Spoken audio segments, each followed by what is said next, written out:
All right, I'm Jacob, and I'm joined with Abram, and this is our first episode of our podcast. We kind of just thought of starting this out because we talk about sports between us all the time, anyways, and we thought that making a podcast of it would just give us a chance to just talk and see each other instead of just texting every week and whatever. And also, our families have been like suggesting that we do make one just because we disagree on almost every single topic, and and to provide a few people some entertainment. Pretty much only people watching this first episode will probably be your parents, Abram. I don't even think my dad will tune in. Uh, Yeah. yeah, but the main thing we wanted to talk about today was just recapping the World Series. And I didn't play baseball growing up, but I love watching and respect it a ton. And Abram, you did, right? Yep. Yeah. Not at a high So level, but I played. yeah, yeah. But in Albuquerque High, what did you play soccer for them, right? Yeah, soccer for the 4 years, and then just my senior years when I came back to baseball. So 1 year of baseball while I was there, But like you right at played the so end. senior, but you were on the varsity though. You were on baseball varsity. Oh, that's cool. Yep. Yep. That's cool. All right, dude. Well, let's get into it, bro. You've had a week to digest the World Series. Um, we were talking obviously during it and stuff. Like, what are your main takeaways a week later after the dust has settled and the Dodgers have had their parade and gone on every single uh, you know, talk show and everything? What are your big takeaways? Yeah, I mean, I think the first thing is just like how awesome that was for baseball. It's like a game that we obviously love to watch. I love to play, and I root for baseball to be a good American sport. It's hard to like rival football, but that was just such an amazing series. Like going to 7 games, obviously the star power of the Dodgers, but then having this other team that hasn't been to the series in 30 years just come in and play such competitive and really crazy games. Like we got to see great defense, we got to see great hitting, long games, clutch plays, like the whole spectrum of things you could ask for in sports. We got that. And so, like as a baseball fan, that was my first takeaway. Like just how awesome that was for all of us to experience, and hopefully the momentum carries through next year. That's what we can root for. But man, what a great series that was for sure. What were your takeaways?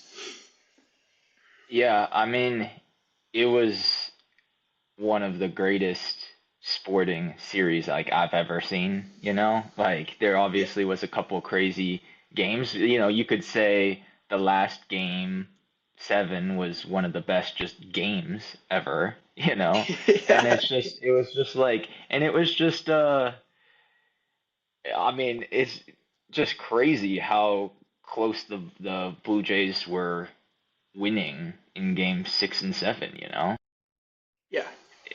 I mean, it felt like the Blue Jays were outplaying them, to be honest, right? Don't you think? Yeah.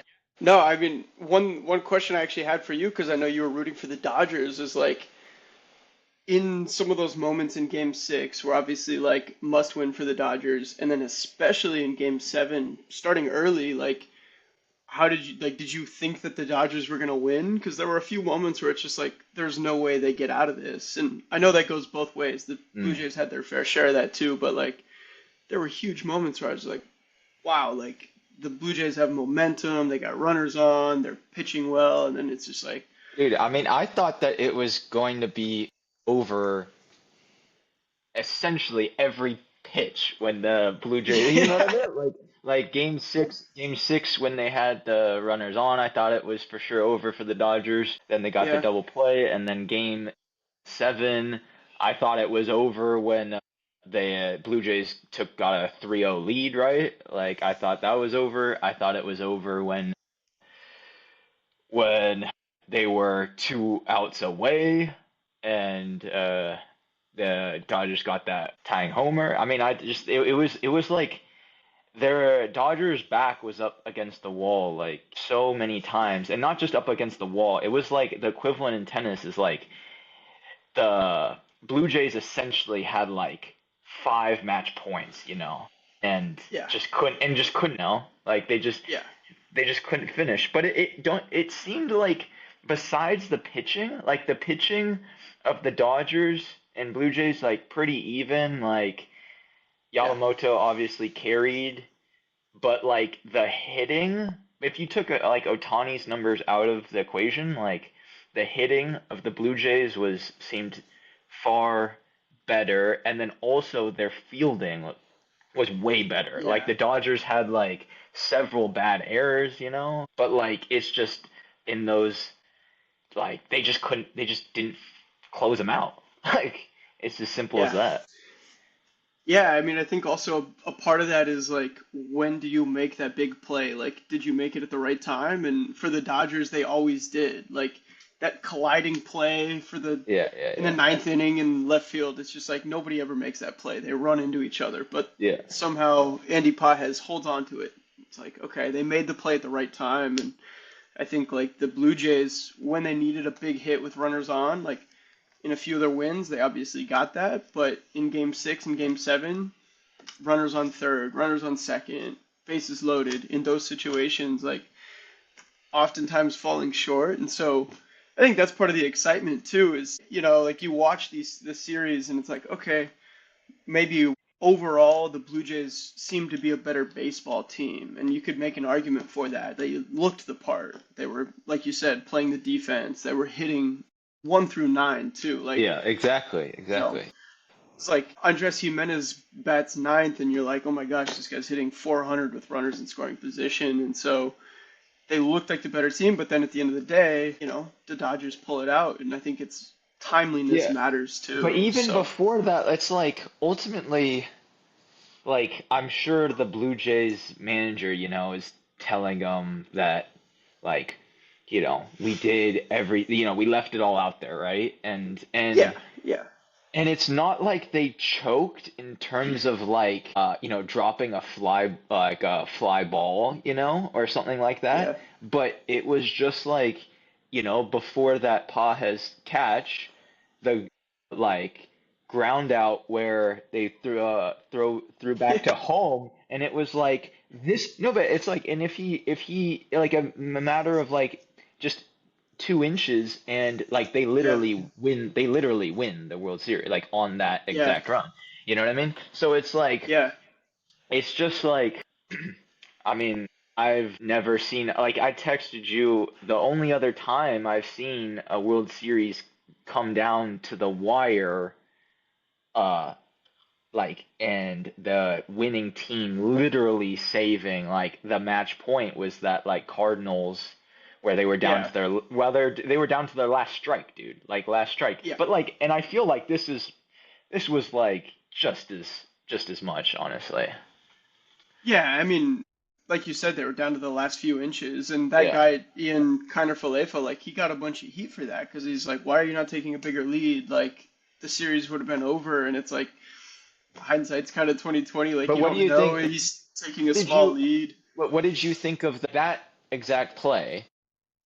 Yeah, Obviously, knowing how it was going to play, the guy was going to hit like a ground ball. Obviously, his lead off could have been more, but it's like yeah, he also all they needed was a sac fly and they win the World Series.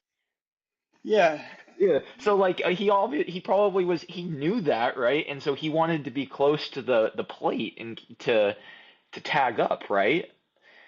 I mean, I like, think like it's also safe because there's one out at that time. And so, if there's a line drive, the infield's playing in. If there's a line drive, you don't want to get doubled out of the inning. It's like you have the bases loaded, you want to be safe so that, obviously you don't risk the double play on a line drive into the infield, for example.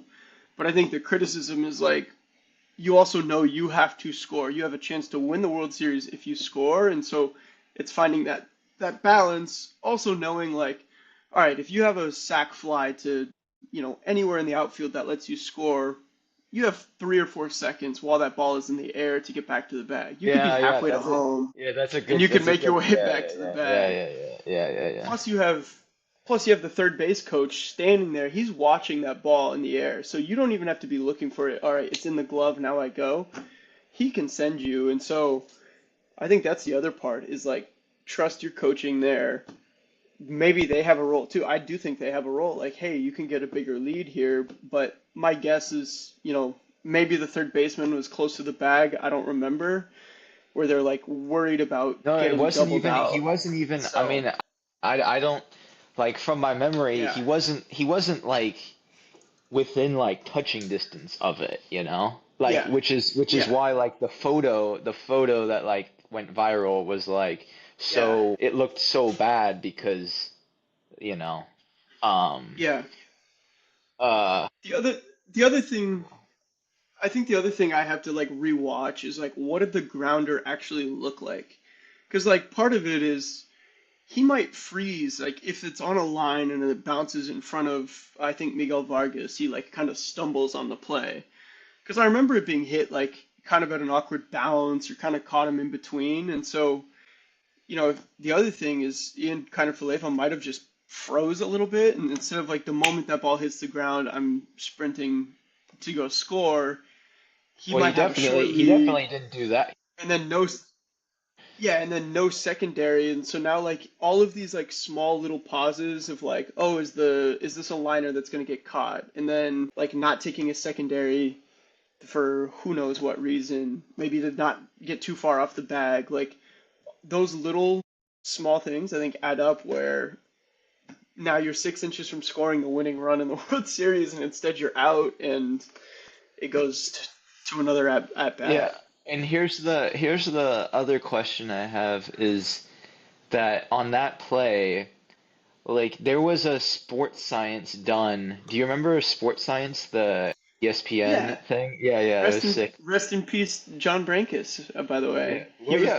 the guy who did that. Wait, did he die? I think so. He passed away this year. Yeah. Yeah. Yeah. He was like the smartest sounding, maybe not smart guy. Like I have no clue how smart he is or not. But if he Yeah. he was just so good at sounding smart though. Yeah. He was a formative part of like our knowledge of sports and like random little Yeah, yeah. details. Like I'm Okay, sure, are but you gonna so mention this the sliding, right? yeah, yeah. Okay, so like Yeah. they on one of their episodes said did the experiments and that apparently running and not sliding is faster. Yeah. And Yeah. so a margin of a couple inches, if he didn't slide, but what are your thoughts? Oh. I think like home evaluating like running into home always has to be a little bit different because if you're running into first especially and obviously second and third as well, the bag is elevated. And so I think Mm, like targeting the front of the plate where it's like in stride, you're getting there is a mm, little bit easier than home. And so obviously I think it'd be hard to miss, right? You run through it, you're able to step on the bag. So maybe that's part of it. Maybe it's just like, all right, if I slide, I'm going to cover the whole area of the plate. Maybe I can get that front corner. I personally think, yeah, it's faster to run through. I think every team has that data. I'm sure sports science is part of that, but I'm yeah. sure they Yeah. also evaluate that on their own. And I bet No, there's a lot, they just like, go yeah. ranking. So, I'm sure they have a ton of data on that. And, maybe that's part of it where it's like, hey, in this situation, it's faster to just slide feet first or head first into the bag. The I only don't the only know. thing though, dude, is that like I can see potentially it being harder to tag the guy if Yeah, he's yeah, sliding, like because compared to his like whole leg almost being like above the plate or coming into it like that. So yeah, I wonder if that's like the main reason or not. But I yeah. have no clue. I have no clue. Well, and that's the other weird part is like when you're running, obviously your foot is coming down onto a flat base versus sliding, you have to intentionally bring it down because your foot's going to kind of elevate as you slide. So like I think running through makes more sense. Plus, it's a force out. Like, you don't have to dodge a tag in that situation. If he had gone to Oh, dude, first, yeah, dude, that's so true. That's so true. and Yeah. so, because I think the other crazy part about that play is that they reviewed it because Will Smith's like toe Yeah, comes yeah, up. yeah. Do you remember? And so like, that makes him a little bit closer, and so that's also why I think you just run through it because it's like you're not getting tagged unless he goes to first, but he went straight home for timing, and so like run through the bag. I think it's faster, but it also could have just been like an impulse, heat of the moment. Like you're running, you're getting home, and just like all of these people are yelling at you, and you just like slide. That's my only explanation because it doesn't make sense. The play doesn't make Yeah. sense. The thing that was interesting was the replay, the slow-mo replay. It was Yeah, so incredibly close. Like yeah, it was way more closer than just what the eye yeah, test was. But when that Blue Jays player, like when you watch the actual like whole play, he like totally knows that he's out. Like he slides in, stands yeah, up and just walks away. Like it was like he had no question of a doubt he was out. And then the yeah, replay comes in and I'm like, my God, like I have no clue from my first few like watches of it. And I still think it was way closer than what most people are saying. I honestly yeah, think it was literally think it yeah. was like 2 inches max, like that he was out by. Uh and I don't think people are like talking about that play enough. Like I mean this would be like if in the NBA finals, if the Lakers lost from, I don't know, like toe being on the line on the three-pointer by like Yeah, this much or something. And it's like, but yeah. that would be like Sports Center would still be talking about it a week and a half later. Like I'm not sure why it's not. Maybe it's just because they're Canadian and in Canada. I don't know, but Well, I know. I think part of it is just how crazy the series was. Like we had that yeah, that's true. play, and then two pitches later, a ball gets crushed to the warning track in left center field, and a center fielder who just got subbed into the game right Yes, that was before insane, runs dude. into his teammate and catches the ball. Like I think that's like this huge historic moment of Ian like sliding in, being called out, the replay review, like how close it is, and then we come back to because there's still two outs, like they're still hitting, and the runners are like the bases are still loaded, and you have this mammoth hit, and you're just like, all right, this is it. Like they run into each other, and then he still holds onto the ball. So I think like that moment didn't overshadow it, but together you're just like, this is Yeah. insane. Like I And so I think we stopped talking about, and the commentators as well, I think they didn't return to how crazy the play was right before it because they were trying to wrap their head around like how many times do you see teammates run into each other and the Yeah. guy still holds onto the ball? Not Yeah. many. And in game 7 of the World Series, like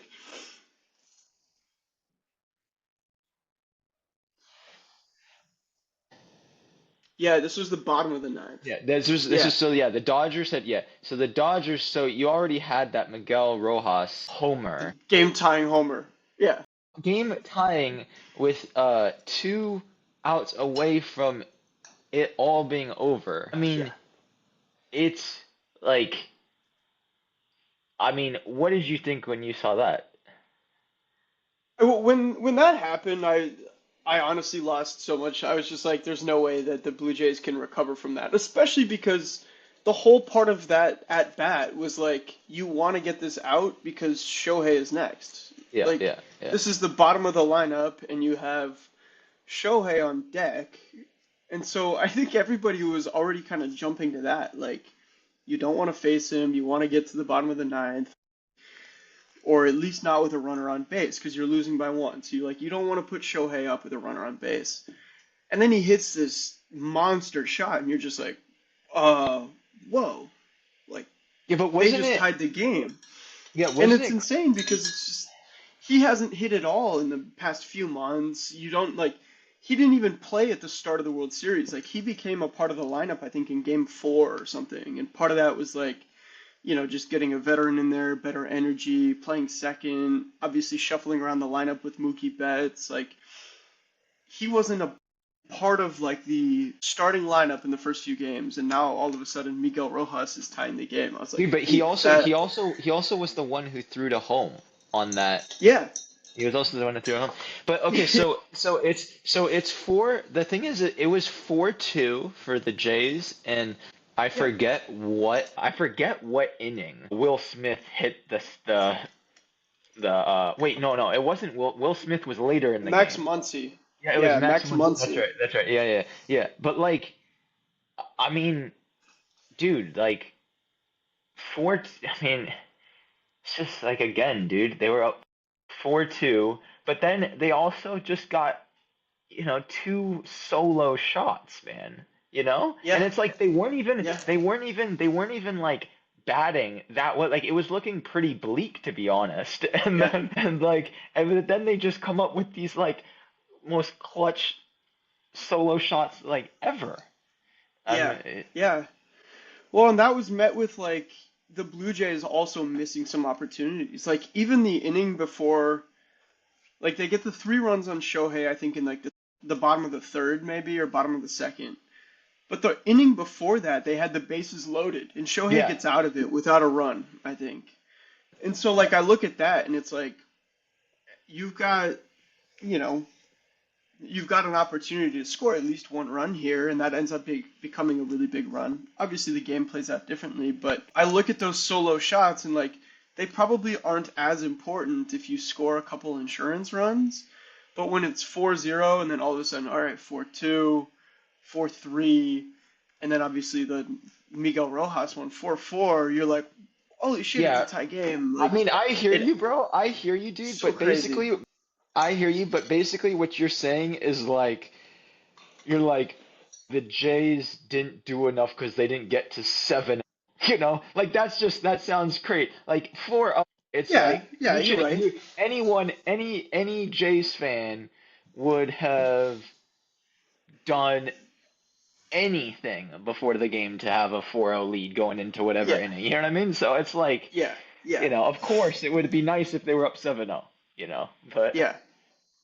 No, you should. obviously, if you, it's kind of like whoever scores more runs wins the game. Where it's like, yeah, okay, if you score more, you're gonna win. Yeah.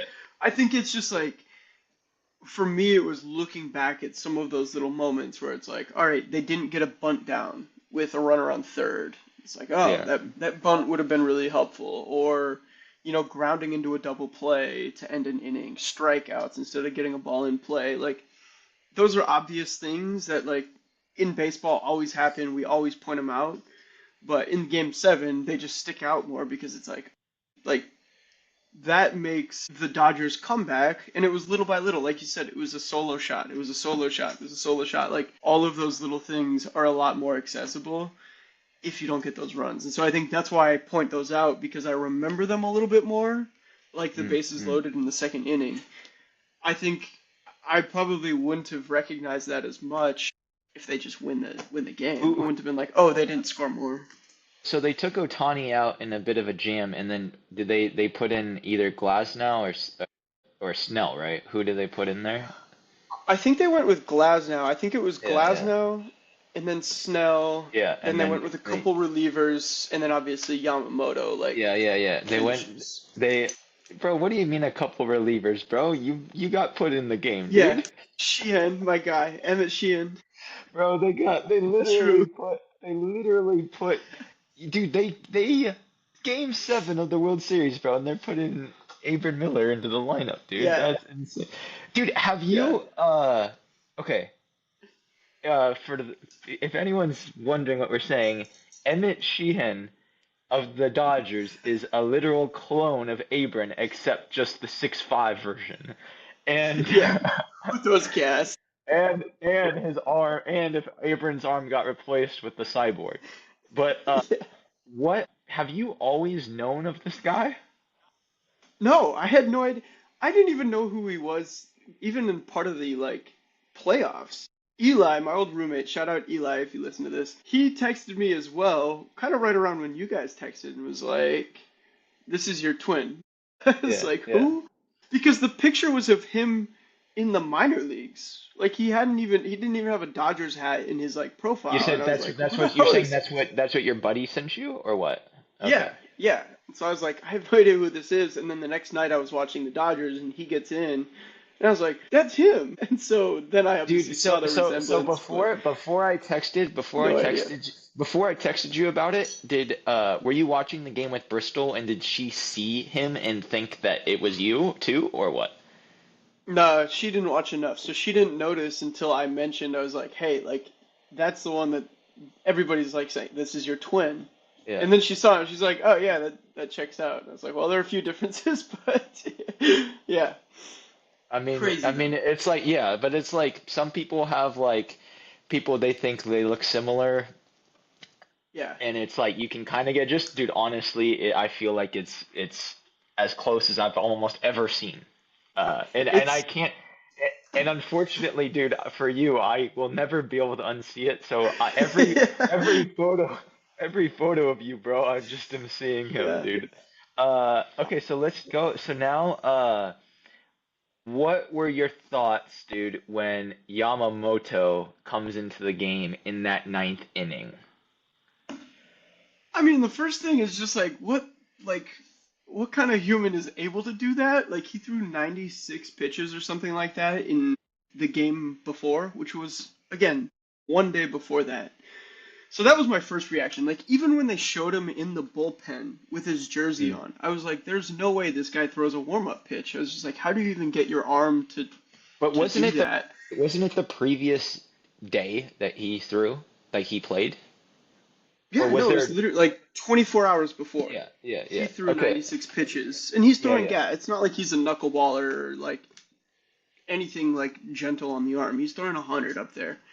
So when I saw him, my first thought was like, this is insane. But then once he comes in, and I think he had like a three ball count or something, and they were like, he hasn't walked anybody in the World Series. I was just like, man, this guy is dominant. And I don't remember, he got one or two, he got a strikeout, I think, in his first No, no, no, no. inning. His first, no, his what? Dude, he came in the ninth inning when all that drama happened. Yeah. So, but in his first pitch, he hit Kirk with his with the in the first at Wait, that bat. was I thought that was Sasaki. Because didn't Sasaki pitch No, no, before him? dude, Sasaki did not play in the game seven. Oh man, I gotta brush up on this. No. Oh, so he's the one who hit him in the hand.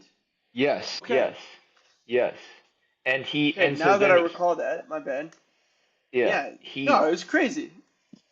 and then Crazy. that's when it was like, oh my gosh, now the bases are loaded, and then he got the two outs, you know. I mean, Yes, yes. Okay, now that yeah, that makes sense. Because game seven, again, yeah, one day later, when he hits the hand, I think that's when I was like, there's no way that he gets out of this. That's what I remember. And then the two outs, I think that was when it was, yes, the grounder that we already talked about, and then the catch in center field. And I think when that happened, I was like, it's going to be really hard to win this. Because you have bases loaded with one out. yeah. How do you not score the winning run? Okay. Now I definitely remember that. So again, my initial reaction was there's no way he pitches well, and I bet that was amplified by him hitting Alejandro Kirk because you're just clearly like this guy's got to have a bunch of fatigue. His arm's probably falling off. It's going to be really hard to find any command coming in, and super high intensity situation. But I think like to have that kind of protection, the huge play from Miguel Rojas, and then obviously the catch in left center. After that, I thought he was going to be fine coming into the 10th. So those are my Yeah, take. What and was your take? Like as a guy rooting for the Dodgers, having watched Yamamoto dominate the series, complete game in the start, and then obviously game six going, I think 6 innings. Like, were you like this is insane, or did you I feel mean, good? yeah. Well, dude, like basically I had full on flashbacks to Madison Bumgarner, bro. Yeah. Like 2014 Mad Bum. I mean, I was having because he was basically in the same sort of scenario. Do you remember that? Do you remember that series? Yeah, and although So his was he like even longer, he went like because he came in no a high intensity yeah. situations, So but Mad Bum came. He had won game one yep, of the Woods versus the Royals. He then threw a complete game shutout in game five. So he yeah, pitched the whole game and gave up no runs. yeah. And then he rested game seven and came in rested game six and came in game seven in the fifth inning and relieved. He had a one This run was lead five and innings, right? yeah, it was the fifth. Yeah, it was he closed it in the ninth. So it was wait, is that five? Okay, Yeah, so five, four six, seven, eight. or Five. No, it is five. It yeah, is five. bottom, Yeah. So which he is came in. Yeah, and so he relieved, bro, with a one run lead, and I mean, and so basically when Yamamoto came in, and that was in 2014, bro, and I've thought of that like and I remember so vividly watching Mad Bum and being in so awe, and I think of him and that performance all the time. And then if I want to get motivation to train or work out, I'll go back and watch those highlights. So yeah, I was literally thinking like we are watching total greatness right now that we might not see for another decade because we haven't since Mad Bum, 11 years ago. And obviously, I was like very, very nervous for him and what was happening. But I mean, yeah, I knew once he got out of that and he was like balling, dude. We were witnessing one of the most impressive performances in our lifetime. yeah, yeah. I think after he got out of the ninth, I didn't have any concerns about him going into the 10th because it's just Uh, like you got out of one of the most impossible situations right yeah, before that with the game on yeah, the line. Those are also his first pitches coming back, so it's like now you're trying to loosen up as you go, and so yeah, that's completely fair. And I mean, I'd have to think about like some of the series in between, but Mad Bum still is on like, a short list of the greatest World Series performers and performances ever. So, yeah, I think to even be like in that conversation, you have to have done something really remarkable. Like they yeah. don't throw that name around lightly, like, oh, this was Mad Bum esque. Yeah, yeah, You dude. don't So get that just for basically, being great. yeah, so look, this is my first, I guess, hot take of ever on the camera, but in our lifetime, I think that Mad Bum is the greatest World Series pitcher ever. His stats are he's in his World Series, he's won 3 World Series. He's 4-0 record with an ERA of .25, 31 strikeouts and 1 save in the World Series, and he's won 3. In the 2014 season, he had a playoffs. He had a 4-1 record with an ERA of 1, 45 strikeouts, 1 save, and 7 appearances. Won the first league championship MVP award and World Series MVP in his third World Series. So, my opinion, he's the best since we've been born. He's the best World Series pitcher ever. Do you disagree? Yeah, I mean, it's like I'm hard pressed to think of obvious examples who would even be in contention. I think like Yeah. the other hard part is a guy might have one great series. He had three. So, Yeah. to win three rings, to like play in three World Series alone is already like really hard to do. And so I think part of it is just like he has a true sample size of greatness. So that makes it hard to argue against.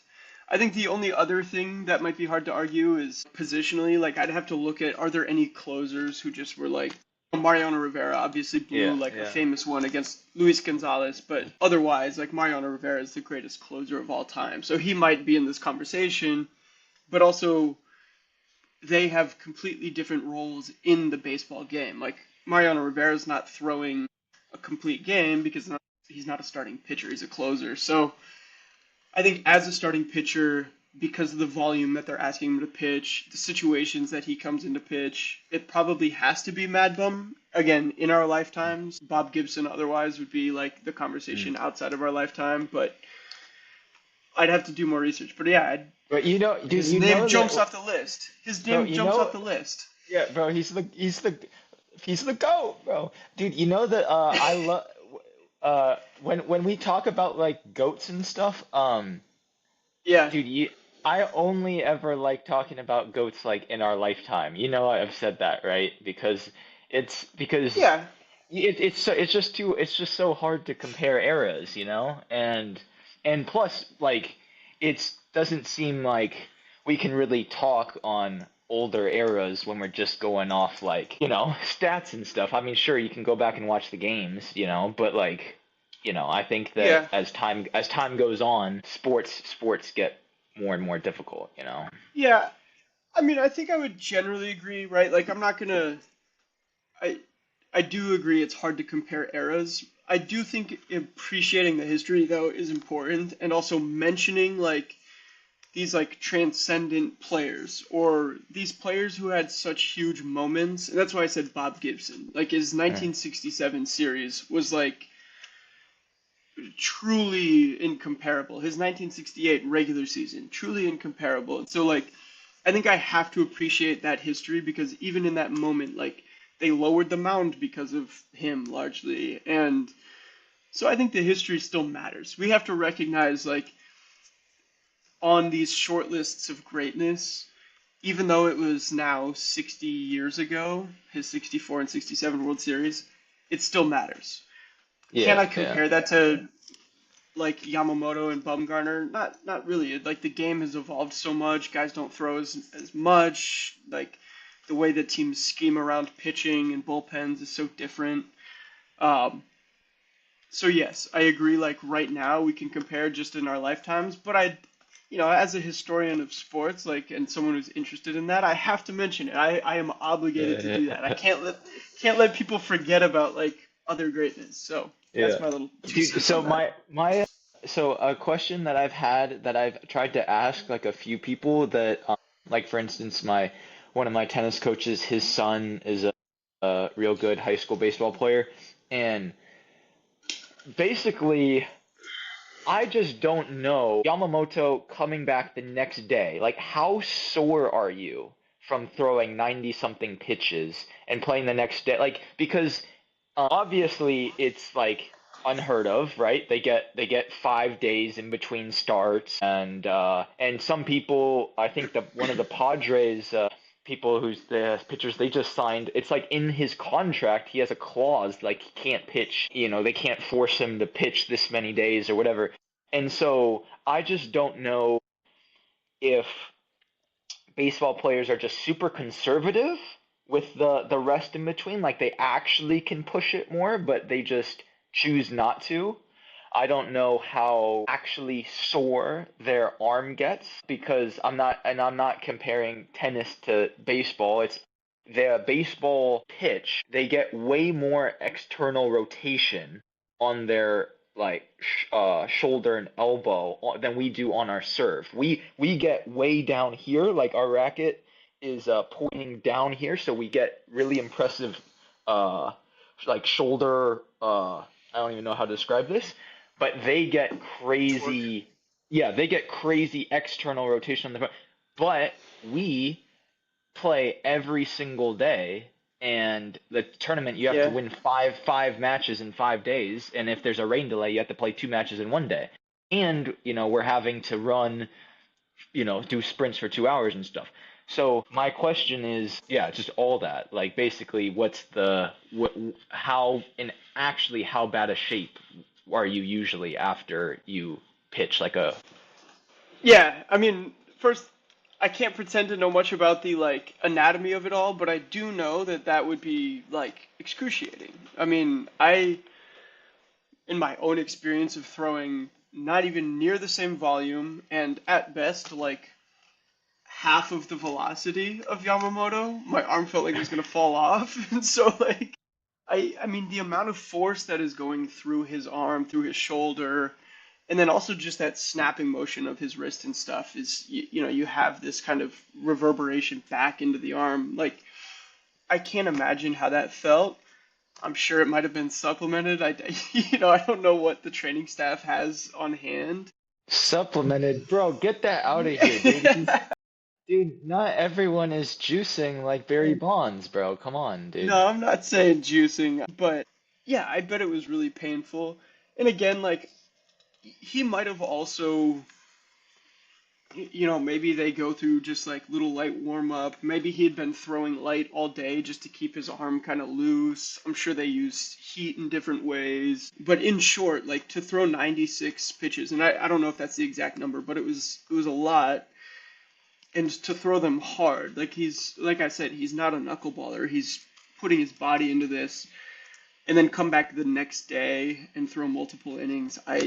It was impossible. That's also like why I said when I saw him in the bullpen, I think I texted you guys, I Yeah. texted Max, and I was like, this is insane. Like the fact that this guy's even going to throw in the bullpen is remarkable, given what he did yesterday, and I think that's testament to like how the body would probably feel. So Yeah, yeah, I mean, all of his teammates and every pitcher ever is saying, how impressive and impossible it was what he did. So yeah, obviously it's, you know, you have to, I don't have experience in the sport, so I'm obviously going to take freaking Glasnow's word for it, right? That it's really yeah, impossible, right? But then yeah. it's like you watch him and he made it look so easy that then you're like, dude, these other guys just have to man up, or is he just like a freak? I guess it's also the question of like what is the like risk and reward, and then also, you know, we look at this in the perspective of like we want these players to last, and that's part of why, you know, in a contract you might have that you can't pitch on back-to-back days because you have such a high number of Tommy John surgeries and UCL Mm, injuries. yeah. Even in youth baseball now, like high school kids are on their first and second Tommy John surgery because the game is chasing so much velocity, and you know that puts so much stress onto the elbow. um, and so I think we look at it and not as much as like, oh, is it possible for him to throw, or is it just really crazy that he's going to throw? I think he demonstrated that any of them probably could have gone out and thrown 30 pitches. It's just like you're putting a lot of risk potentially on his arm. Like I think that would have been very possible that he just blows out his elbow in that game or strains it or something of that nature. And so fans growing accustomed to professional sports that are like, hey, we don't want to risk season-ending injuries or 9 to 12-month injuries on these players. You don't see a guy throw back to back, but you know, No, I mean 50 in the years ago, that would have been way more normal. And if you look at like inning volume and pitch volume and complete games, all of those numbers are down. So I think any old pitcher, like if you asked Sandy Koufax, who was at every Dodgers game, he probably would have been like, "Yeah, I would have done it." Like, and his arm blew out. That's part of his legacy too. Is like his arm was cooked after 9 years. So, I don't know. That's my take. I think we approach health and the demands of an athlete a little bit differently, and I think that's in some ways yeah, good. But for one day, Yamamoto just showed it's possible. Every other guy probably just hasn't done that because it's insane. yeah. Uh clearly there's a trend, right, in a lot of sport. I mean, especially NBA, right, where there's Yes, the load management, and everyone is essentially so scared to actually play because they can get hurt and then they can't get a contract. You know what I mean? Like this, totally. whatever. And so like that's definitely like a huge issue the NBA has. And I think it is, we see it so easily in the NBA, but it does seem like it might be going its way into other sports.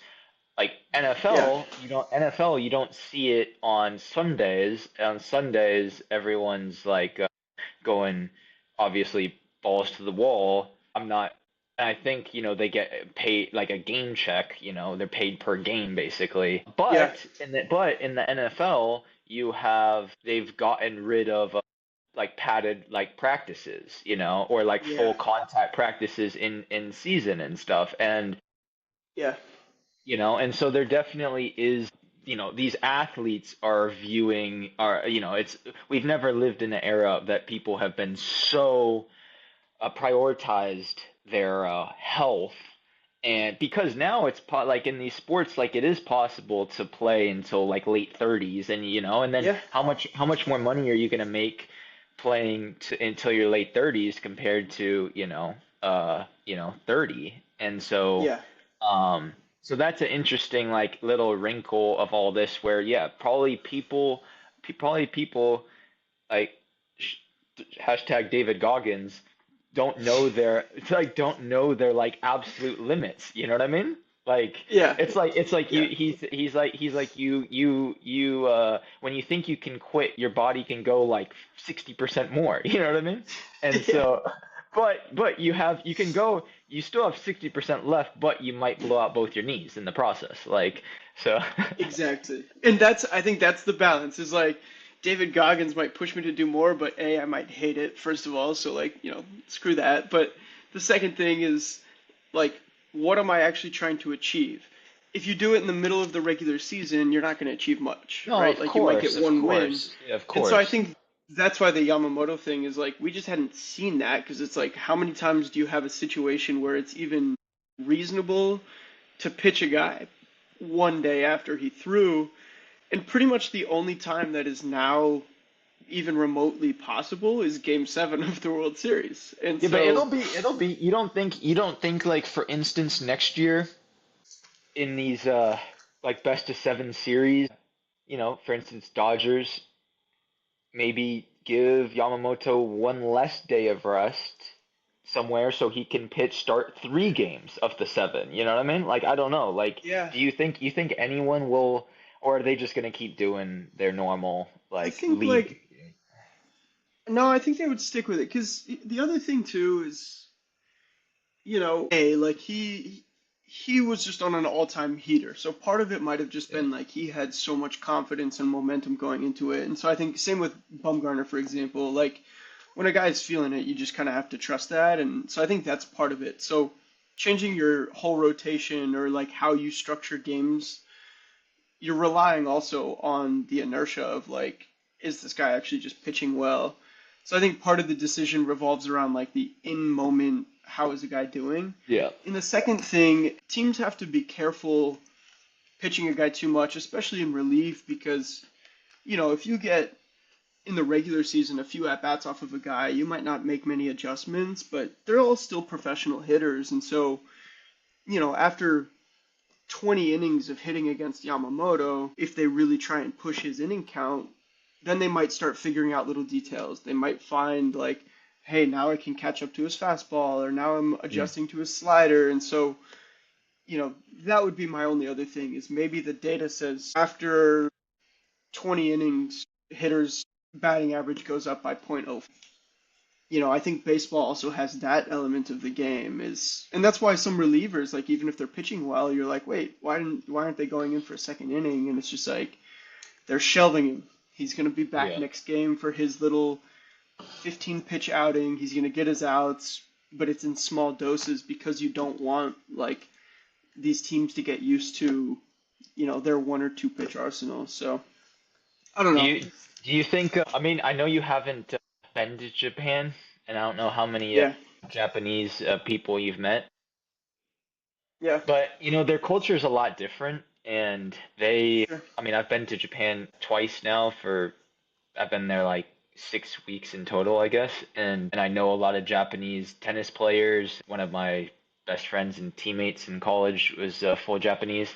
And two, they, their culture is very oriented around like respecting elders, like before every practice of theirs, whether it was baseball, tennis, they would go out and like sweep the dirt, mow the grass, like tend to. I mean, that's so different. Where in my high school baseball, I would see the coaches going and doing all that stuff, right? So they they Sure. they as a culture are very polite, respectful to elders, and if an elder tells them to do something, they're gonna do it without asking. And I just wonder how much of that like sort of played a role in Yamamoto being like so selfless and in that situation and for Dave Roberts. But I mean, again, maybe it's just anyone, whether it was Dominican, American in that scenario when they're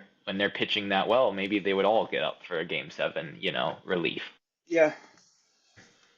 Yeah, I mean, I can't speak on like the cultural elements, obviously just not much interaction with it, and I'm sure that plays a part. And, a guest we could have brought on is Walker, having lived there now a year and, Yeah. experiencing some of that, that would have been interesting. But I think just removing the cultural element, like, these guys are so competitive. Like, there's Yeah. no way that he reaches that level of success and confident without some significant degree of competitive fire. And so, that's my other guess is I bet when Dave Roberts even mentioned the possibility of him throwing in a game seven, he was probably like, I'm going to be ready. I'm going to make sure my body's ready. I'm going to take every step of recovery and getting my arm loose probably hours before the game Dude, did you see for the that did you possibility. see the video of I think you did because I think I saw you liked it on Instagram, but there's a video of Dave Roberts telling the translator that for him to Yamamoto to go get dressed or whatever, and then Yeah. like the translator tells it to Yamamoto and then he's just like gets up and then Ruki they walk by Ruki and he's like they tell him he's Yoshi's going to warm He's up and just he's like like, what? He's yeah, like for real? yeah, yeah. No, he's like the guy's fucking Iron Man. I mean, without a doubt. Yeah, no, I saw that because, and again, like, I don't think we haven't really seen this.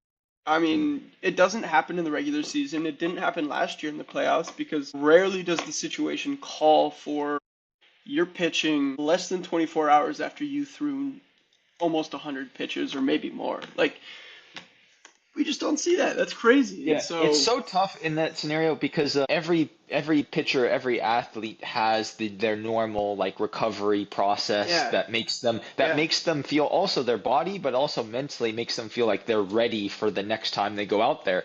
And in a totally. scenario like that, that's all thrown out the window, right? Like every metric, your like little cute whoop that's telling you like you're under recovered Yeah. or Your it's telling recovery's at it's yeah 8%. yeah, it's telling him that it's all right, enjoy your rest day today because you're like Totally. under recovery. And it's like, and so that's another aspect of all of this, which is like throwing all that like regular season, I feel, oh, I'm primed, I've had 4 days in between, like I'm primed to like you have Yeah. to just throw all that out and but then I heard like Mad Bum talk about it and he was like yeah when he was asked about that he's like man if I don't if I have trouble like getting warm to pitch game 7 of World Series then there's something wrong with me and that's Yeah. probably bottom line.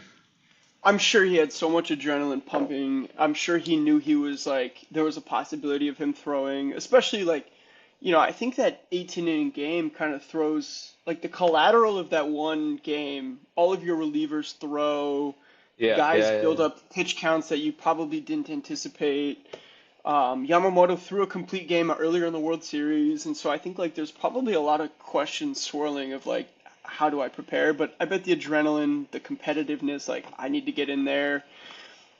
And again, this is like we're testing the possibility. Like, can a human just throw the next day? And Yamamoto showed that, and he did it at an exceptionally high level um, because the situation called for it.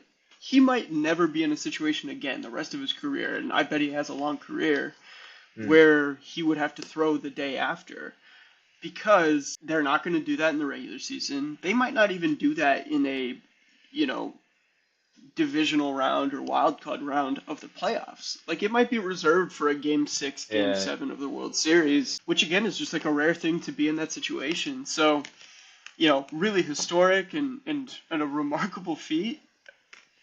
It would be cool to see it again, but I think like the moment called for it, and that's why he was able to get his arm somehow loose. I still think it's insane, all things considered. Yeah. So what I was rooting for the Dodgers because I'm from SoCal and I just Yeah, I'm a fan of greatness also. So like Otani, Yamamoto, pure Yeah, greatness in those guys. yeah. Why were you rooting for the Blue Jays other than just to basically spite me? Yeah, no, it wasn't that. Uh, Part of it, especially as the series built, that made it more exciting. But look, I don't hate the Dodgers. Like I'm not like furious that they won, and especially as like a Kershaw fan, which we can return to that later. But I think the Blue Jays, they represent like good team building. As a White Sox fan, like a team that definitely doesn't have the luxury of paying stars, and the way that a team like the White Sox has to build a team is much closer to the Blue Jays than it is to the Dodgers. Mm, Now, this comes with a caveat. Like Vladimir Guerrero Jr. is a $500 million contract, so the Blue Jays have shown a willingness to spend, but they still have a lot of guys that are like playing 10 years in the minor leagues and then they're finally cutting it into the bigs at age 32 or something, 31. They have a lot of development from their draft process. Bo Bichette and Vladdy are both from their draft versus like big free agent signings. And so I think for me, it was like a philosophical thing, partly as a mm. baseball fan, where I'm just like, I have to root to show that like effective roster construction as possible. Part of it was also maybe a little bit political, just like exciting to root for a Canada team. And, I also just like changing of the guard. We've seen the Dodgers. I think, like, I'm not going to throw the word dynasty. I think you have to use that word very lightly, but, like, they have been an immensely competitive team for almost an entire decade now. And, especially in the past 5 years with this Betts, Freeman, Kershaw, Otani, now Yamamoto and others, like, their team is great. And so I was excited to see a team compete with that. Yeah. Um, yeah, no, I hear you. Um, I hear you. That Trey Savage is a pretty cool story though. But I know Another example. yeah, yeah, yeah. But I mean he was a first round draft pick though. But it was still Yeah. cool. It was still cool that well, I mean, I guess that's to your point that he was drafted by them, but he worked his way up every single minor league tier to then pitch This and year. ball pitch and ball in the World Series and win a game. I Yeah. mean, that was Yeah. a pretty sick story. Do you want to like give? You mentioned Kershaw. Do you want to like give him a send off or like I have basically to. yeah, yeah. I have to. I mean, like, look, I feel strongly about like which players make the Hall of Fame. Bonds obviously has to make it this year. He's on the Veterans Committee and or the Classics Committee. Kershaw is the greatest, if not in the conversation of the three best pitchers of this generation. It's like him, Verlander, and Scherzer. I think it's Kershaw. He has this bad reputation in the playoffs, which is like fair. He's had a lot of like tough playoff moments. He's gotten his ring, but he came in I think game 4, whatever the long game was, 18 Mm, innings. He comes in with the bases loaded, and they're asking this guy who has again a shitty history in the playoffs to go get an out. I was like terrified. Like I felt bad for the guy. I was like, and I'm rooting for the Blue Jays, but I'm like, please don't make it off of Kershaw. Like, don't allow him to lose this. And so, like him getting out of that inning with the bases loaded at home in an 18 inning game. Sandy Koufax is in the stands. Everybody knows this is probably the last time he's pitching. Um, I just thought that was beautiful, and like a guy like him, who is an important part of baseball history, deserves that. So, that's the send off I want to give him. He's a legend. I didn't want it to be on like in a bad and forgettable way, and he didn't get that. He had an all time moment. So all right, So so basically you're saying lock it in the Abram stamp of he's the best of our generation. That's getting stamped, and is that right? yeah, I mean, like it depends how you define our generation, but like I think Bro, like he's post 2000, after. what year were you born, bro? I'm 2001, born in 2000. 2000. Yeah, 2000. 2000. Yeah, so So dude, like since we've been born. the generation before him is obviously like Randy Johnson, Yeah. Pedro Martinez, Roger Clemens. They are in their own. Oh, Randy Johnson and shitty MAGA guy Kurt Schilling. They had a great World Series in 2001, and I think Mm. Schilling and maybe one of the Red Sox. '04. Um, but of that like next generation, so the Scherzer, the Verlander, Kershaw, all of those guys, I do think he is the best. I mean, he's got an MVP, he's got three Cy Youngs, he's got two World Series plus a third that he wasn't on the roster for injury for. Like, he's got one of the best adjusted ERAs in history, 3,000 strikeouts. Like, the whole resume is there, and he played for a huge club, the Dodgers, for his entire career. I just like it's hard to argue with it, I think. Well, no, dude, I just wanted to Yeah. get it straight because, dude, huge congrats to Clayton Kershaw. That's Yeah. getting Abrams GOAT status stamp is like is very impressive. So Yeah. good job, Clayton. Yeah. Good job for him for sure. Because I mean, and I'd have to look closer at Verlander and Scherzer, but I don't think anybody else is really close. And like I said, the playoffs is tough for him, and that's also why my opinion of him as the best pitcher of this generation, like that might change if he lets up a hit in that moment in the Mm-hmm. 12th inning when he has to come in and get one out with the bases loaded. I was like, oh my gosh, he gets the job done. Beautiful, beautiful. Yeah, I mean, I don't disagree. The one thing that I and will die on is just the Mad Bum postseason stuff. But Yeah, yeah, so dude, so basically, where do you think in terms of baseball series since we've been alive, what's your Mount Rushmore? Where does this one rank? What do you think? yeah. I mean, like on a personal level, the '05 World Series on its own. That's Mount Olympus, Which one's that? and Which one's that? Which one's that? that's when the White Sox swept the Astros. Okay.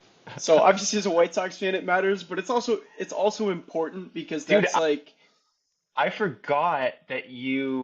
Yeah, yeah. I thought you were gonna say the Cubs 3-1 comeback, but I forgot you're the White Sox. Yeah, I forgot you're the yeah, White Sox. Yeah. it's brutal. I punched a wall in this the 16 series, by the way. Like, I obviously hated that, and I will forever hate that because the Cubs won. That was an amazing series. Like the Cubs coming Mm. back, and um, the Rajay Davis home run in Game 7 where Cleveland just erupts. Like, that's a huge moment um, in World Series history. We don't have to talk about the outcome because I hated it. I hate the Cubs, but yeah, just going back to my Mount Rushmore though, I think the '05 series just is like without question, as it being my team, and then also Mm. really my first sports memory, like the first thing I remember watching, and like I practiced this catch that Juan Uribe made in the ninth inning, and like individual moments that stand out to me. Uh, so that '05 series, probably the 14. I think that was like, with the Giants, they were a huge part of like, obviously the 2010, 12, and 14 they win, Mm. and I think 2012 was like the Pablo Sandoval year. 14, Mad Bum all the way through. Tim Lincecum in 2010. Like these were big names for baseball, and they were great series as well. So that's probably on there. The David Freese Yeah. St. Louis Cardinals against the Rangers, like the fact that I remember the individual plays. Triple over the right field over Nelson Cruz's head, the home run and the fan that goes to grab the ball. So that's probably in there. Um, I'm trying to think. And then I mean this one, yeah. And that might be recency bias. I'd have to like reevaluate, but this was like Mm. this was a crazy series. It went to 7. Saw so many crazy plays. So those three. But there's been a lot of great baseball. Like I don't want to neglect everything else because there's been some great series. Um, and some big moments. Even the ALCS, I think in 2013, like when David Ortiz, I think it was 2013, and the Red Sox against the Tigers, when David Ortiz hits the homer and Torrey Hunter like falls over the fence, like you know, those are Yeah. big moments. But yeah, that's probably my list. What about you? Do you have your Mount Rushmore of most Yeah. memorable or best? I mean, it's pretty standard. This one, 2025, the Yep, 2014 Royals Giants, yep. the Cardinals Rangers, David Freese, and then I don't I don't remember. I This was like one of my earliest memories, dude. But what was the series with the Yankees, bro, and Jeter? Which one? Like, The one that, well, the one that the Yankees lost was 2001, and that was like Kurt Schilling and Randy Johnson, I think, were on the D-backs, and then Luis Gonzalez hits like a game winner against Mariano Rivera. He like breaks his what bat, what goes was up the middle. what am I thinking of? The one where it had the crazy tag at home, dude. Oh, that was I think in 2002 against, I think that was the ALCS. They played the Oakland A's. Are you talking about the flip? Yeah. Yes. Yes. Yes. Yes. Yes. Yeah, Yes. so that was, I Yeah. think that was the American League Championship Series. And it might have been 2001. That was like the Moneyball Oakland A's teams, I'm pretty Yeah. sure, or like Yeah. right around that era. And Yeah. yeah, the throw was like offline. Jeter makes Yeah. the glove flip.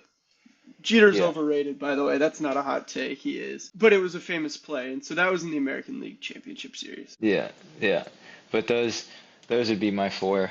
Um. Okay. So. It's a great Yeah. list. Yeah. Now, dude, but the thing is like what I was trying to think of the best series, like go the next level, which is the best series in sports, like In best of sports. sevens, but in sports, but in really like the only thing is like there's not a lot of other sports that have like series other than basketball, right?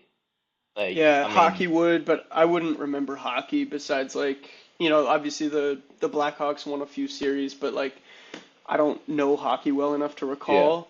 But yeah, basketball's had some great ones. Like, you know, I, the biggest one is probably that 2016 yeah, yeah, Cavs Warriors. Like that's, you know, um, way up there. The 2013, the like Ray Allen, yeah, the Chris yep, Bosh rebound, that's yep, got yep. to be up there. As a Kobe and 2000. Laker fan, 2010 Yep, yep, against yep. the Game seven Celtics. against. Yep, that's for sure in my top four. Which, by the way, Pau Gasol should have won that Finals MVP. Like Kobe, got a lot of rebounds and played good defense, I guess. But like, I think it kind of was not a great offensive game. I haven't. I was 10, so I don't You're really talking remember. about that But actual. You're talking about that actual game seven. actual game Yeah, 7, yeah. yeah, yeah. But I Well, bet people would have that series on there. yeah. I mean, but like, look, like, Kobe and them, they were down 3-2. They get it to game seven, and then they were down like double digits in that series. I mean, not in that Yeah, game seven for like most of the game, dude. Like yeah, they were down by like 12, pretty like yeah. pretty much the whole until the fourth quarter. So like that was actually like as a Laker fan, that was insane.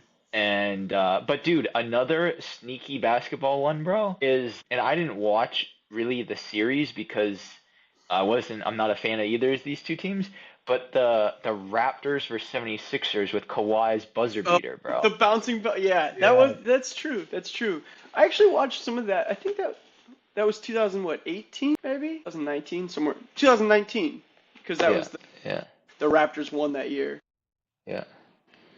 I think I watched some of that because that was when I think I was no, I was going into my freshman year, so I watched it after. Those 76ers were like in Denver. That was the first team I watched play against the Nuggets. It was like Embiid. And it was a Yeah. year after that because I remember just being like, damn, this team should have been so like they could have gone to the finals, but then Kawhi just went on an all-time heater Yeah. marked by that shot, which is, Yeah. and the picture of him like crouching like this and just like so that Yeah. is a good pick. That was a great series. I mean, honestly, like this year we had a great finals. Like Mm. you know the also the Pacers Knicks series this year that was great. Mm. Nuggets against Clippers was great. Dude, the I Pacers, think that in dude, hindsight, like every season, every series the Pacers had this last year was pretty epic, actually, dude. Like, so yeah, many like last second like shots and epic, like, I think that's part of the fun of like this exercise is like we're forgetting so many series. Like I just thought yeah, about yeah, yeah. the 2017 World Series was like the cheating Astros against the Mm. Dodgers. That went to seven. With George Springer and stuff like that. Yeah. And um, so like even with basketball, like there are probably so many series that like were historic and memorable in their own right that we might forget about.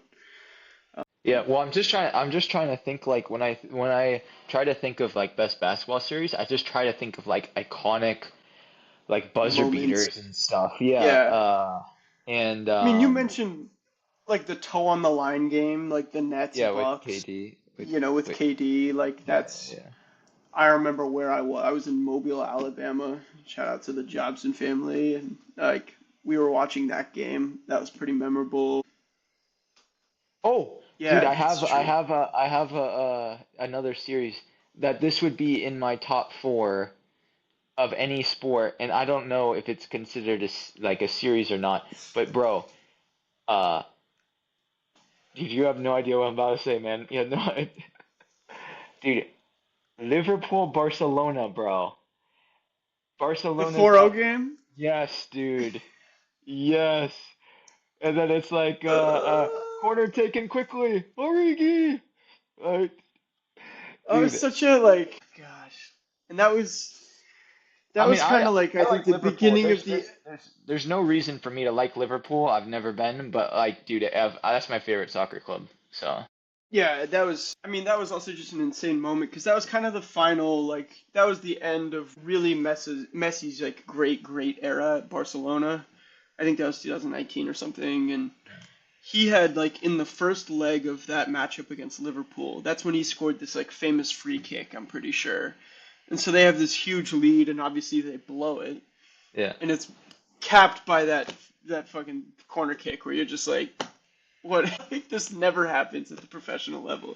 This is like a U12 type of goal. So yeah, that was bad. And I think the following year they blew a lead against Roma, like not good Mm. for the Barca era. But also, those Liverpool teams, even through now, are like pretty great. So Yeah, yeah, pretty dude. I mean, memorable. I loved those Jurgen Klopp teams, dude. Like, Yeah. I just loved Klopp. I just thought he was such a good manager's energy, everything I ever heard him talk about, like the Yeah. players, like the boys, like it just made me like that's the type of manager that I want to play for, you know. And I just feel like I've Totally. always, ever since I was 12, like playing FIFA, everything that I had ever heard out of Liverpool is like they just seem like a really like, uh, you know, upstanding club, you know, like, Yeah. um, Yeah. and so, but dude, that game, like when if you watch like the videos of that like corner goal from just like the stands point of view, I mean, dude, that seems like, Shaking. dude, that might be like the best environment in the history of sports like moments ever, actually. Like that was crazy. I've heard Anfield is like uh a pretty hard place to beat Mm. for like a home atmosphere and just like watching a game. Yeah. Even like if it's just a like random early January game in the regular Mm. season, like I've heard that place can get rocking. So in the Champions League against Barcelona, against the best player of all time, you're down 4-0, like yeah, Are crazy. you have you been to a Barca game? No. No, it's on my bucket list. Yeah, I've watched Messi play two times, Yeah, but yeah. For but I Miami? think For Miami? Miami once, and then I saw him play for Argentina in 2016, Soldier Oh, Field that's in cool. Chicago. Yeah, he scored a hat trick in the first game, and then I went with Bristol here in Miami, and he scored a banger, like left foot, classic Messi. It's just like it was really Yeah. cool. So yeah, bucket list item though.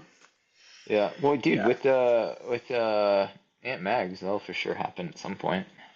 yeah. No, and they tell me every time I see him, they're like, you gotta come see a game, you gotta come see a game. I'm Well, like, all right, are man. you going over there next summer? Yeah, I should. Barring like any crazy timing and start of med school, Yeah, which is yeah, like July, so I should be able to go, but that's the only potential dampener on that. But yeah, yeah. Well, yeah. So, dude, any last like thoughts, anything? I mean, yeah, like just want to like return it to my like first comment when you asked me about it. Like that was a great series. And I know we just kind of listed some of our great series, but like I'm just happy for baseball. I think a lot of people watched this series too, like even non-regular baseball viewers were tuning into it, and I think that's like good for the game. I think that's great for sports. So that was my takeaway, and I also wanted to mention one other like small crazy little moment in game 6 when that ball gets wedged in the wall. Oh, yeah, yeah, yeah. Like, I mean, the fact that we can go through all of this and there are probably countless other at bats and like little things that might have swung the entire World Series speaks volumes to how like amazing it was, I think. So, yeah, what about you? Are there any moments we missed or Well, big dude, it was takeaways? just what you just reminded me, man. Like in that game seven, like even after that ninth inning heroics to get out of that, I mean, the Blue Jays, they could have hit every pitch that Yamamoto was throwing.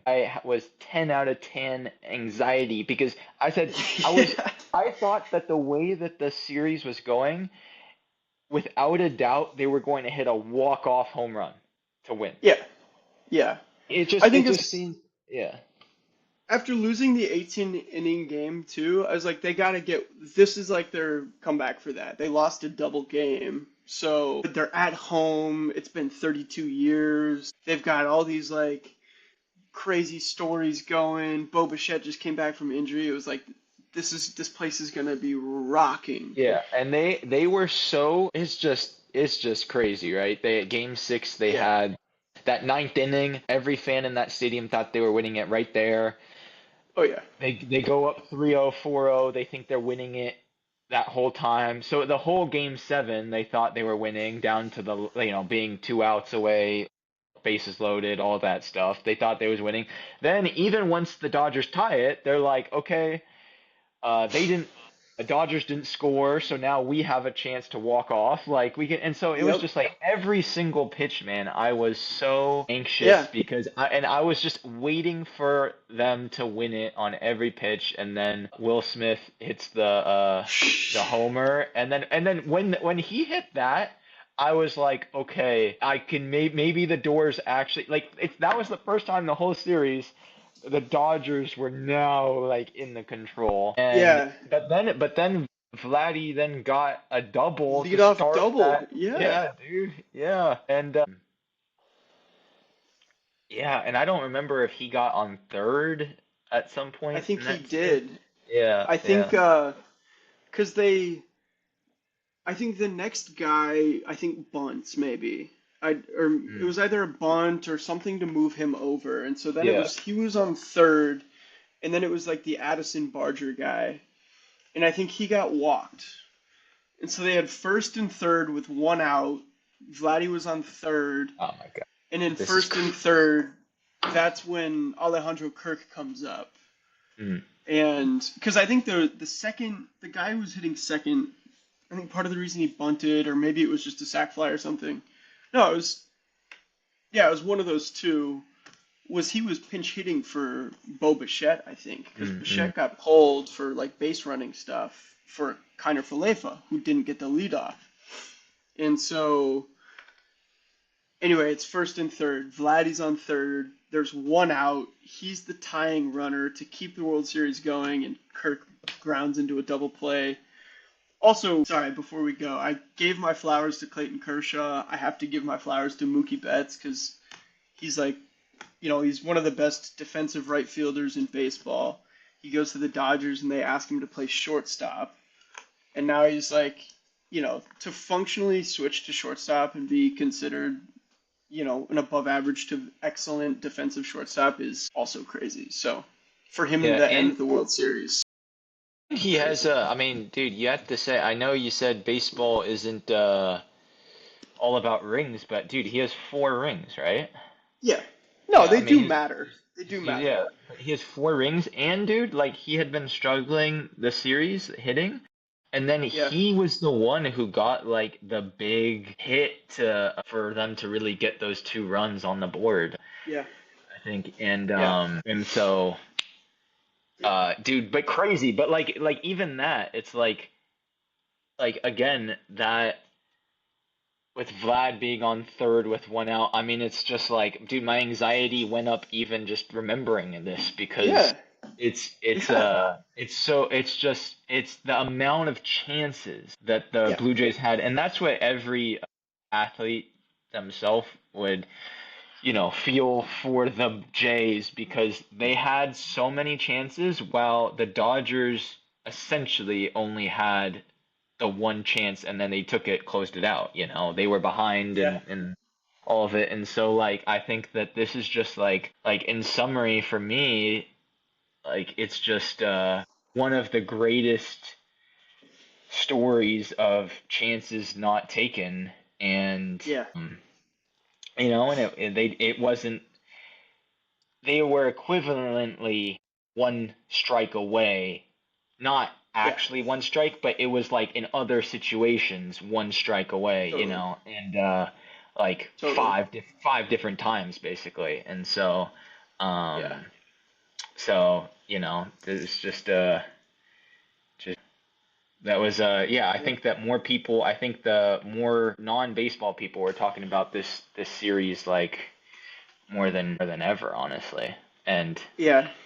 And part of that is like Otani too, to be honest, because it's I was I was gonna say I do think it matters, even going back to last year, like the star power of the Dodgers. Like A, the Dodgers are a recognizable brand, and then B, like you have the best player alive, and then you have three other former MVPs and Betts, Kershaw, and Freeman. You got like a bunch of other big names. Yamamoto's awesome. He's a oh, star. So Snell like Snell's won a Cy Young, Snell's a dude. Cy Young. Yeah. So I think that stuff totally matters. Like if it was a small series like the Rangers D-backs a few years ago, people might not care, but like, oh, I gotta tune in. Like Shohei is must see TV, and the Dodgers like, oh, I know that guy. I've heard that name before. I have seen a commercial with him. So I think it was big, and them being in it was for sure important. My last question to you is, uh, and I texted it and didn't get any a response from you or anyone, but like, how, what are your opinions on the Astros cheating and what, and are I'm like, you're okay with like Springer, Altuve, all these cheaters, like still, and all of the others, dude, like still getting to play after, or and essentially no punishment, like, Yeah, because I mean, look, here's the thing. A lot of them moved to new teams, and basically everybody who was a part of that great team continued to be great at baseball. And so I don't think like, I think the idea is that the cheating like so significantly enhanced how good those teams were. Like those Astros teams were awesome, and those players were awesome regardless. Bregman has proved that in the Red Sox. Springer has proved that in Toronto. AJ Hinch, their manager, proved that in Detroit. Like, I think like the core elements of those teams were great. They were great year after year after year. Like, I think my reaction to the cheating would have been way more if it was just like a flash in the pan. They win in 2017 and then they just fall off the face of the earth. But they had sustained greatness and they were winning their division, competing in the playoffs basically every year until like last year. but dude, Um, and so I but think so that's why I am much more pro Astros because I just appreciate like this was a really well that's crazy. constructed team that is like they were great year after year and Okay, so they didn't get their championship taken away, is that right? That's correct. They're two Correct. championships. Yeah, okay. And there were no suspensions were done or anything. Isn't that is that correct? Correct. So what was the actual punishment? Was there any punishment? I know that the I Astros apologize. I know that the Astros put out a BS apology and stuff, but I mean, yeah. and no one and I mean, dude, they were cheating like hard, bro. Like they were Well, not just the trash cans, bro, but dude, they had like Normatec like heating massage devices that were fucking giving them I code.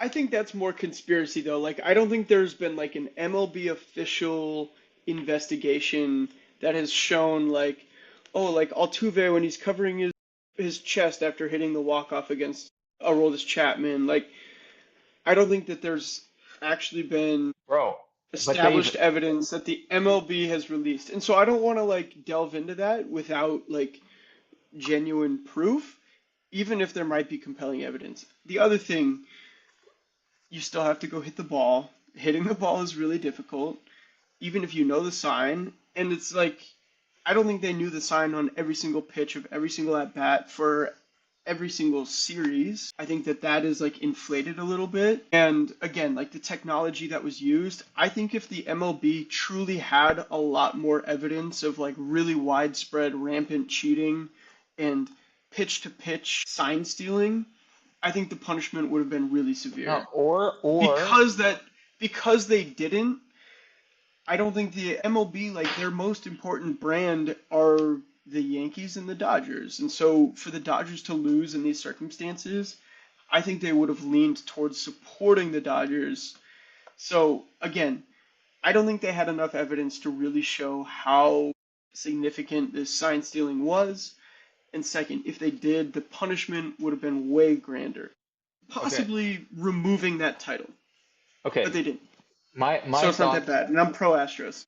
My thoughts are one, if you get people to admit that they cheated and apologize, which every batter did, then it's not a question whether they're guilty or not. And the MLB lack of evidence, this or that, like, No, it's the, the degree to which they are. okay, but It's the let me just keep degree. going. Let me just keep going. For them to do that, I Yeah. mean, like, is means that they cheated, like I no, I like agree. I legit cheating that and for them to even be able to be in the clubhouse with guys that want to kill them, they have to apologize. Okay, that's one.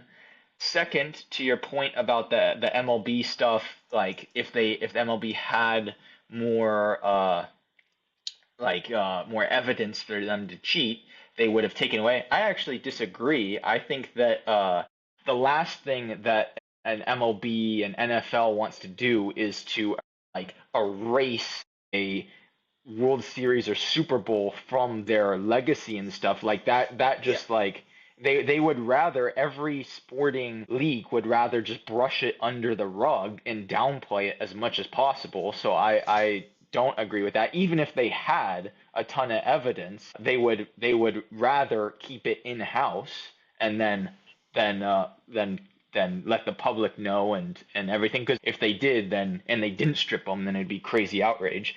And then the last thing is that I'm going to obviously I don't know as much about baseball as guys in the league. So when they say things, I'm going to side with them. So I'm going to side with Mike Trout and all the other guys that played against the Astros when and you hear Mike Trout or any of those guys talk about the Astros, you know, Mike Trout's like they asked Mike Trout, "Oh, did you know the Astros were cheating?" And then he was like, "No, but I saw from center field crazy stuff that I've never seen before." And I could see from their bats that I think something was going on. And so and then also all of them were like they were upset about of the lack of punishment also, you know? And so, you know, I'm gonna obviously side with those guys. And as an athlete myself, like, dude, I would not be able to be like a teammate was someone that, stole was serious with me, and they knew they were cheating and they were okay with it. Like, bro, that's like serious lack of moral stuff. Like, Hey, look, I agree. I think cheating is bad, and yes, I know that they yeah, did dude, cheat. dude, My but why? point is What's up the with the reason I am trend of? pro Astros and pro Barry Bonds is like those teams were really good, and they proved that well beyond suspensions were like. So I did Google it. They lost two first round draft picks, and their head coach was suspended for a year, AJ Hinch. He is now back in baseball, and he manages, I believe, the Detroit Tigers, who were really good this year. They made the playoffs. So he's great at it. He's very good at his job, and the Astros were a very good baseball team. Obviously, that was helped by this cheating, which happened. I acknowledge that it happened, and I acknowledge that it's bad. The reason that I am pro Astros is because it still is important that they were a great team. And they proved that beyond the scope of this cheating scandal. That's Yeah. my point. And Okay. yes, I think like all of the comments of other teammates and Joe Kelly and Mike Trout and anybody who was around this cheating scandal, I completely understand. Like, yeah, it's bad for the game. Sign stealing is a part of baseball, but usually it's more nuanced, like guys on second base, not cameras or trash cans and buzzers, whatever systems they reported. So again, those are bad. Morally, they're bad, but the team was very good. I'm not even an Astros fan. I rooted for Alex Bregman, and I still do, but like again, I'm not an Astros fan, but I do appreciate good baseball, and they had a great team Yeah, but like this is during the and thing after. is that it's not an exhibition like Banana Sluggers where it's like, oh, Yeah, it's just we're just out here for you to like get see good players and good teams, and it's an exhibition. Like it's a competition where the margins are so thin and they're playing the Dodgers who are not cheating, and the Astros are cheating, and it was game seven razor close, and so that's not fair for this yeah. competition and World Series, and so it's not they're just they're a great team, like they deserved it. Like it's like we'll never know if they were actually good enough, to beat the Dodgers, and they probably weren't. If the cheating wasn't helping them, they wouldn't be cheating. They wouldn't have continued to cheat. So if so clearly the cheating was helping them. No, but that's my point. Is they continued to be a very competitive baseball team, and that's why I take their side more because if they like if the individual players and the team as a whole stopped performing at the level of which they were winning at, I'd say, all right, this is alarming. But the fact that they had sustained success within the scope of this cheating scandal and outside of it tells me like this is just a really good baseball team. But I And can't I but I can't again, I don't get why you like aren't putting yourself in the shoes of the Angels and the Dodgers and losing to them and understanding how unfair that is. because I'm a baseball fan, I Is it was appreciate it good yes or baseball, yes and or they had a no good baseball team. yes or no was it did they have a competitive advantage? They did. I said they cheated. I Yeah, agree. okay. And I said Yeah, that that's but wrong. like But they but were then a great baseball team, and okay. Yeah. that is where I draw my line. I am going to appreciate great baseball at the individual and team level, and that team demonstrated that. I'm not an Astros fan. I'm a White Sox fan. So I had Do no you think personal bias to support this team. I don't think they should be stripped of their title. No, oh my God, that's because crazy, bro. that was a great team. That's That was a great that's team. that's you I'm gonna get to the bottom of it, but you have there's something about you that's like almost like sympathetic, or it's just you letting the cheating, whether it's steroids or the Astro stuff. I mean, I think I think I that I am. I am able to evaluate these things not just from the moral standpoint or just from the like personal standpoint and the fairness standpoint and just like the simple recognition of success. And that team was very good. Well, it's And a good thing again, that you aren't the commissioner of leagues and stuff because then, it is a good thing. And because people hey, are just going to hey, be walking all over you, breaking all the rules, and you're just going to say, "Oh, it they're so is. talented that You're it right. doesn't matter." Like, dude, and No, ultimately, you like, are right. That's also but like Shohei Ohtani, like this gambling scandal. I guarantee you Shohei has a gambling problem or had one. I guarantee that was not all his translator. I'm happy as fuck that he's not in trouble for it. It's good for the baseball. gambling, that's not even the same. No, but the reason I mention it is A, yes, gambling can tarnish baseball. Today, two baseball players are basically going to Yeah, end I their saw that. careers for gambling. So yes, I do think it is very intimately involved in the outcome of the game. And B, like there are If you're controversies. fixing your own games and stuff, but like, dude, Yeah, I'm just you've successfully my point. No, my done a point. detour to us talking about Otani and not getting off like the. No. I mentioned Otani because I'm saying that like scandal and personal issues and league-wide issues are like a reality of the sport, and that is why I continue to just appreciate success in the sport. And the Astros represent that. They were a great team and they were a highly successful team for many years. I like objectively see that, and that's why I support the team, regardless of its. What's the point of having rules and doping control and cheating rules if there's gonna be no ramifications of Well, I think. Well, I showed there were ramifications. That's why Bonds isn't in the Hall. And yes, they did get suspended and they lost draft picks. They lost like competitive. the Astros can be world champions of like the Yeah, cheating world championship, not of the yeah. clean and fair championship, which is the And rest of again, the teams, I think and like it's like I also have to return to like even with the admission of the different players, like I don't think it is a pitch to pitch advantage. It is an advantage. They got a competitive advantage. They cheated, and I agree that's wrong. But that team was really good. And I think that my ultimate perspective is that the league and myself just look at it as like the Astros are a really good baseball team, and they demonstrated that over the course of a decade, basically. So, you know, no, the league isn't on your side. The league doesn't want all the fallout and stuff that would you're happen if they right. did the fair You're thing right. of stripping them. But dude, ultimately, dude, this is gonna be the last. I get the last say on this. Is dude, look at these scenarios as an athlete. Doesn't You don't have to be a pro athlete. You can be a kid, a kid, and get cheated out of. It's the same thing, dude. And it's not fair. It changes the scope of people's lives, and it's super serious. And in my shoes, like, because I'm doing this as my career, like, cheating is super serious, and it can destroy or limit other people. It doesn't just impact you, it impacts all the other people, and it's not fair in a sport like tennis.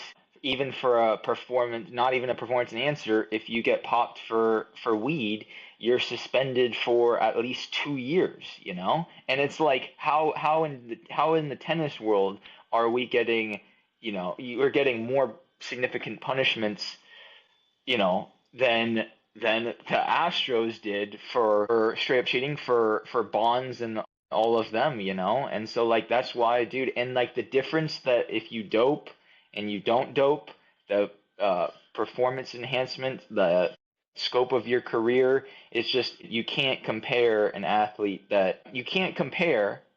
it be fair an athlete's career that was clean and an athlete's career that doped. That's just not a fair comparison, and it's the same thing with teams if they're gonna cheat like that. It's you can't compare the two, and it's not fair. It's an unfair competitive advantage, dude, and defeats the whole purpose of uh you know it's not exhibition out here, dude. So I mean, I have to respond to that because My gosh. The scope of their greatness Dude, goes just outside, again, outside of the realm of their cheating, and that's why I'm such a Bond supporter. Is like he didn't have a couple years so should Lance inflated by Armstrong still have his Tour no, de France? no, no, because Lance Armstrong's entire career is supplemented by that. Barry Bonds, pre-steroids, is one of the greatest baseball players of all time. Plain and simple, he mastered the game of baseball. The end of his career, and again, this hasn't been proven, he never tested positive, but yeah, fairly certain, was supplemented by steroids. So the longevity is Yeah, that matters just and the end of his changes. career, bro. His whole body his whole head is different shape, I, bro, because of but again, steroids. my point is like if you just cut off his career in the year 1998, which is like most people are like that is that's the McGuire Sosa home run chase, and those guys were doping, and it was a bunch of the league is doping, and they're like that's when Bonds has this body transformation, and at 1998, he's a three-time MVP. He's a Hall of Famer in 1998. If he just retires then and there, he just has this second act that is again elevates him to a seven-time MVP, which won't be rivaled unless Ohtani does it, maybe. And Yeah, so so you're saying again, my even based on point his and first. Yeah. my defense of him is that like he was a master of the game of baseball. He was an excellent fielder. He was an excellent base runner. He was an excellent hitter. He did everything on a baseball field better than anybody, and I will defend him as the greatest baseball player of all time because of his ability to do everything better than everybody. He did it for an extra 7 years, probably because of steroids, but that doesn't take away his greatness beforehand. And, like, that's why I think it's different than Armstrong, because, like, there's no evidence that Armstrong was great without steroids. There is ample evidence that Barry Bonds was a surefire Hall of Famer well before steroids. So, Okay. anyway, that's Yeah, my I understand. I understand. So you think it's unfair that Barry Bonds isn't in the Hall of Fame, particularly without question. because, yeah, but you know what also isn't fair? Taking steroids and cheating. Okay, then So sometimes no, why is that's David okay. Ortiz in the Hall of Fame? Bro, I'm Like just there are saying, guys this in the life's not fair, bro. And maybe he does deserve to be in the Hall of Fame, but you know what's also unfair is you cheating and doping. yeah. Well, okay, we'll have to table a. We'll do a full Barry Bonds podcast because we can. I will convince you because I think really he's not in the Hall of Fame because of personality. Like he was an asshole. Um, like David Ortiz, unlike Barry Bonds, tested positive for steroids. He's in the Hall of Fame. Mm. But Is David Alex Rodriguez Ortiz, in the Hall of Fame? no, but Alex Rodriguez was kind of an asshole. Like he's like revamped his PR a lot. Like he's kind of cool now, but I think he's a prick. And I think a lot of people think he's a prick. Derek Jeter, for example, lovable. David Ortiz, like I don't know many people who don't fuck with Mm. David Ortiz. So again, David Ortiz has a positive steroid test, and he's in the Hall of Fame. Barry Bonds does not, and he's not in the Hall of Fame. But journalists vote, media members vote, guys that ask interview questions to these guys and are around them post game and like try to have a working relationship with these players.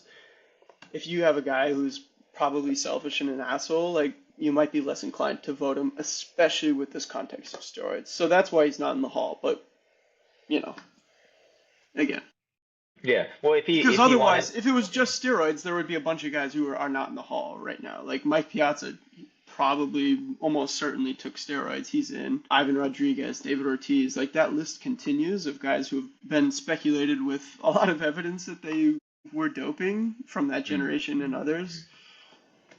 But part of it is a reputation thing. And Barry Yeah. Bonds was notoriously an asshole. Yeah, yeah. No, I'm okay with if these guys are in the Hall of Fame, but there's a separate like room, and you walk into the room and it says Hall of Fame of steroids, and it go in that room and it's all those guys, but it's Okay. connected to the same building and stuff and whatever, but like, Okay, then I'm and then gonna you have the clean section so that in the like. clean section, I would like to put the first half of Barry Bonds' career. That's what I'm requesting. Just Yeah, do well, Barry dude, Bonds again, from if he 1986 wanted to to be in the 1998. if he wanted to be in the clean section, then he maybe should have thought about it before he started doping. All right, No, dude. he saw all of his peers cheating and was like, I gotta get some of that. Mhm. And then he reached a level of baseball that will never be matched again. So, anyway, Yeah, dude. we ran late again. Dude, super fun, man. Yeah, this was great. This was great. Yeah. Hopefully your parents enjoy the. Dude, my Hopefully your dad's gonna parents be like, enjoy the. fuck these kids. No, this was great. Yep. All It's right, good to dude. talk sports. Yep. Yeah, Yep. Good. Good. we'll find some more to talk about soon, Barry Bonds and others. So, good Yeah. luck tomorrow, man. Enjoy. I hope it goes Thank you, well. dude. Get some sleep, and yeah, we'll chat soon. Yep. Yep. Good Sweet. stuff. Good to see you, brother. Appreciate it. Likewise.